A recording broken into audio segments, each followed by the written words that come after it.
เช้านี้ก็มาฟังในเรื่องของเรื่องของพระไตร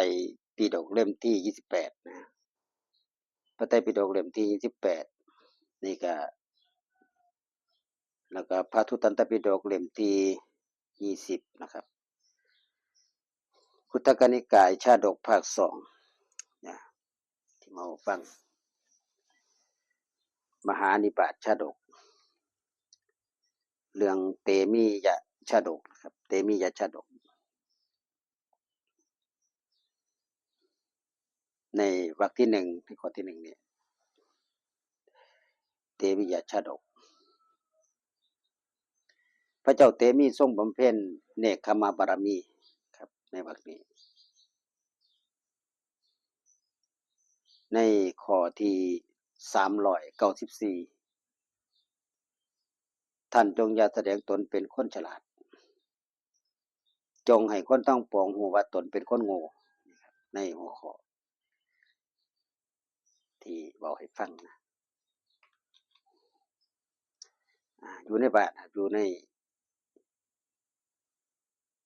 มาตาตุตข้ามพวกคนทั้งหลายเนี่ยที่เพิ่นเขาไปพบคน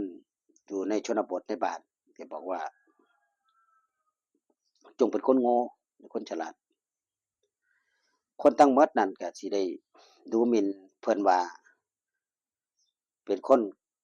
กาลกันนีกาลกินีน่ะกาลกันนีความประสงค์ของเพิ่นเองนะเป็นความประสงค์ของเพิ่นที่สิสำเร็จด้วยอาการแบบนี้จังซี่นะดูก่อนแม่เทพธิดาข้าพเจ้าสิทำตามคำที่ท่านกล่าวท่านเป็นผู้ปรารถนาประโยชน์ปรารถนาสิเกื้อกูลแก่ข้าพเจ้าดูก่อนนายสารถีท่านที่รีบขุดหลุมไปเฮ็ดหยังบ่ทันว่าเฮาถามแล้วขอท่านจงบอกพระเตมีเพิ่นเว้าท่านที่ทำประโยชน์อีหยังด้วยหลุมเห็นนายสารถีขุดหลุมเพื่อที่ฝังพระเตมีนะท่านที่ทำประโยชน์หยังด้วยหลุมว่าซั่นพระราชโอรสของพระราชาเป็นใบเป็นง่อยเปี้ยบ่มีจิตใจพระราชาตรัสสั่งข้าพเจ้าว่าจะต้องฝังลูกเฮาเสียในป่าว่าซั่นนายสารถีเว้าให้พระเตมีฟัง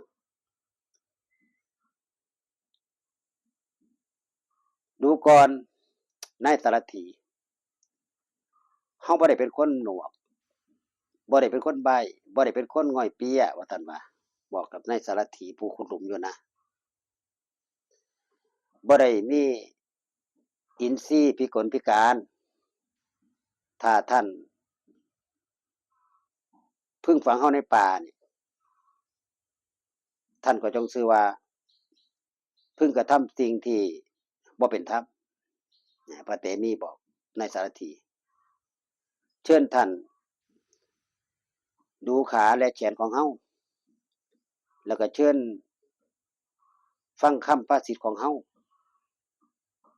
ถ้าท่านพึ่งฝังเฮาเสียในป่าท่านก็ชื่อว่า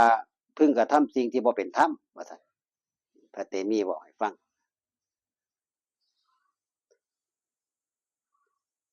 ท่านเป็นเทวดาเป็นคนท่านหรือว่าเป็นเท้าสักกะปุรินทะท่านเป็นไผนายสารถีว่าหรือว่าเป็นบุตรของไผเฮาทั้งหลายที่ฮู้จักท่านจังได๋พระเตมีก็เลยว่าเฮาบ่แม่นเทวดาแล้วก็บ่แม่นคนท่านบ่แม่นเป็นเท้าสักกะปุรินทะเฮาเป็นโอรสของพระเจ้ากาสีผู้ที่ท่านอาศัยบารมีเลี้ยงชีพอยู่ดูก่อนนายสารถีถ้าท่านพึ่งฝังเฮาเสียในป่าท่านก็ชื่อว่าพึ่งกระทำสิ่งที่บ่เป็นธรรม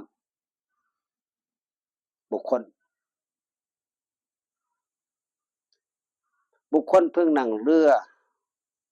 บ่แม่นบุคคลเพิ่งนั่งหรือนอนอยู่ที่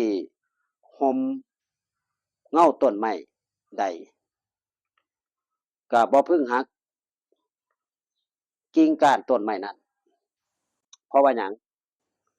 เพราะว่าผู้ประทุษร้ายมิตรเป็นคนพาลหรือว่าเป็นคนเลวทราม